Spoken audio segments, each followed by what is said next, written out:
ফ্রিজে আছে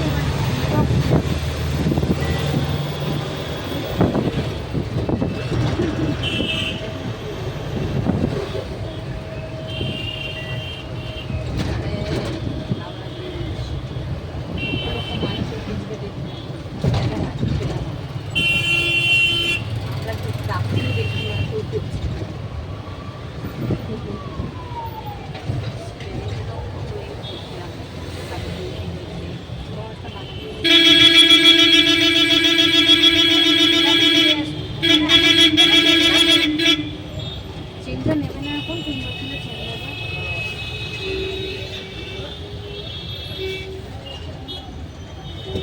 আরে বাবা আমি আর মাত্র ক টাকা পাবো।